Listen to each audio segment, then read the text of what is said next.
बातमी आहे घाटकोपरमधून। घाटकोपरमधील बचाव कार्याची बीएमसी आयुक्तांनी पाहणी केलेली आहे। मुंबई महानगरपालिका आयुक्त भूषण गगराणी दुर्घटनास्थळी दाखल झालेत। गेल्या 63 तासांपासून शोधकार्य युद्धपातळीवर सुरू आहे। श्वान पथकाची देखील मदत घेतली जाते। भूषण गगराणी मुंबई महापालिका आयुक्त घटनास्थळी पोहोचले असून त्यांनी या संपूर्ण परिस्थितीचा आढावा घेतलाय, परिस्थितीची पाहणी केलेली आहे। गेल्या 63 तासांपासून इथे बचाव कार्य सुरू आहे। मृतांचा आकडा 17वर पोहोचलेला आहे। अनधिकृत होर्डिंग्स गाड्यांवरती कोसळून गाड्यांचा तर चुराडा झालेलाच आहे, पण अनेक जीव हकनाक गेले। अमेय राणे आपले प्रतिनिधी सध्या आपल्यासोबत आहेत। अमेय, भूषण गगराणी यांनी पाहणी केली, काय अपडेट्स आहेत?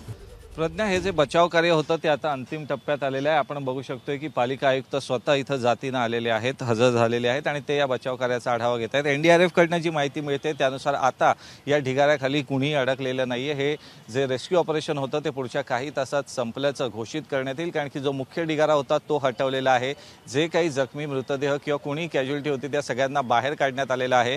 काल संध्याकाळी जे 2 शेवटचे मृतदेह बाहेर काढण्यात आले आणि त्यानंतर जे रेस्क्यू ऑपरेशन झालं त्यानंतर इथं आता कुणीही अडकलेलं नाहीये याची शाश्वती झालेली आहे।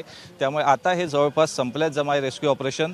एनडीआरएफनं दिलेल्या माहितीनुसार आतापर्यंत या दुर्घटनेत 16 जणांचा मृत्यू झालेला आहे, तर 75 जण जखमी आहेत। त्यांच्यावर विविध रुग्णालयात उपचार सुरू आहेत। काही जण अजूनही गंभीर जखमी आहेत, ते अजूनही उपचार घेत आहेत, तर काही जणांना प्राथमिक उपचारानंतर डिस्चार्ज देण्यात आला आहे। हे रेस्क्यू ऑपरेशन करण्यासाठी इतके तास लागले कारण की पेट्रोल पंपाचा भाग होता आणि जे होर्डिंग पडलं ते आशियातलं सगळ्यात मोठं होर्डिंग होतं।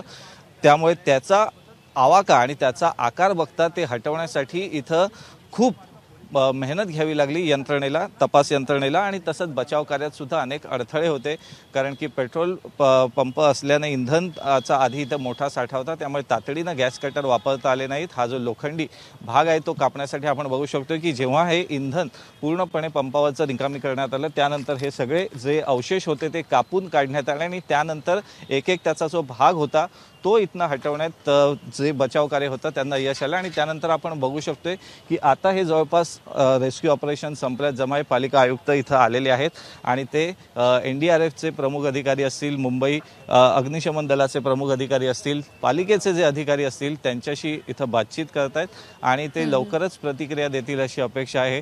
या दुर्घटनेसाठी नेमकं कोण जबाबदार होतं याची चौकशी सुरू आहे। मुंबई पोलिसांची विविध पथकं ज्या ॲडव्हर्टायझिंग कंपनीकडे हे होर्डिंग लावण्याचं कंत्राट होतं इगो मीडिया, त्याच्या मुख्य मालकाला शोधतायत। भावेश भिंडे हा या दुर्घटनेनंतर फरार झालेला आहे। 7 पथकं वेगवेगळ्या भागात त्याचा शोध घेत आहेत। लोणावळा इथं त्याचं शेवटचं लोकेशन असल्याची माहिती होती, परंतु त्यानंतर तो तिथूनही गायब झालेला आहे। त्याचबरोबर या दुर्घटनेनंतर रेल्वेच्या हद्दीत असलेली ही जी सारी होर्डिंग्स होती ती सुद्धा हटवण्याचं काम सुरू करण्यात आलेलं आहे। मुंबईसह राज्यातल्या इतर ठिकाणी सुद्धा अशा प्रकारे जी होर्डिंग्स होती बेकायदेशीरपणे ती सुद्धा हटवण्याचं काम आता प्रशासनाच्या वतीनं सुरू करण्यात आलेलं आहे। परंतु या संदर्भात इतक्या उशिरानं आणि वारंवार तक्रारी होऊनही प्रशासनानं तातडीनं कारवाई का केली नाही असा सवाल आहे। या दुर्घटनेत 16 जणांचा मृत्यू झाला, अनेक जण जखमी झाले, त्यानंतर ही कारवाई सुरू करण्यात आली। पालिका आणि रेल्वे प्रशासन एकमेकांवरती त्यांनी जबाबदारी झटकण्याचं जे काम होतं ते केलेलं आहे। पालिका म्हणते ही रेल्वेची हद्द होती, आमचा इथं हस्तक्षेप नव्हता, तर रेल्वेच्या अधिकाऱ्यांनी तत्कालीन लोहमार्ग आयुक्त कैसर खालिद यांच्यावर ही जबाबदारी टाकली। अमेय, धन्यवाद दिलेल्या माहितीसाठी।